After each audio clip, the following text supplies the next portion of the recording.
ఇక్కడ వీడియోలో చూస్తే వాళ్ళు ఒక టేబుల్ మీద ఏవైతే బియర్ బాటిల్ కావచ్చు, దాంతోపాటు ఒక జంబో గ్లాస్ పెట్టుకొని ఆ బియర్ దాంతో తాగడం జరుగుతూ ఉంది.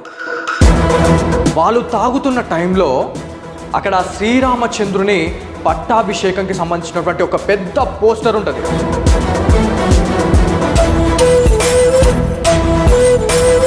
ఆ పోస్టర్ పక్కనే ఆ బాటిల్ కూడా కింద పెట్టారు.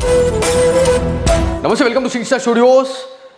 ఈ 4-5 రోజులుగా సిగ్నేచర్ స్టూడియోస్పై, దాంతోపాటు జర్నలిస్ట్ బాలాజీపై వివిధ రకాలైనటువంటి ఏదైతే మనకి పర్సనల్ దాడులు కూడా జరుగుతున్నాయని చెప్పేసి ఖచ్చితంగా ఈ వీడియో ప్రతి ఒక్క తెలుగు రాష్ట్రాల్లోని ప్రజలకి ఇది చేరువ కావాలని చెప్పేసి మనం ముందుకు రావడం జరిగింది. అసలు ఏం జరిగిందని చెప్పేసి మనం మాట్లాడుకుంటే, ఆగస్ట్ 31 రోజున నిర్మల్ జిల్లాలోని బాసర పుణ్యక్షేత్రానికి, దాంతోపాటు అక్కడ ఉన్నటువంటి గోదావరి నది ప్రవాహంలో ఉన్నటువంటి ఆ నది తీరంలో ఉన్నటువంటి జ్ఞాన సరస్వతి ఆలయానికి సంబంధించినటువంటి ఒక హోటల్, అది దేవాదాయ శాఖలో అది ఉందని చెప్పేసి ప్రతి ఒక్క హిందూ బంధువు తెలుసుకోవాలా. ప్రతి ఒక్క నిర్మల్ జిల్లాకు సంబంధించినటువంటి వాళ్ళు కావచ్చు, దాంతోపాటు బాసర గ్రామస్తులకు ప్రతి ఒక్కరికి కూడా తెలియాల్సిన అవసరం ఉంది.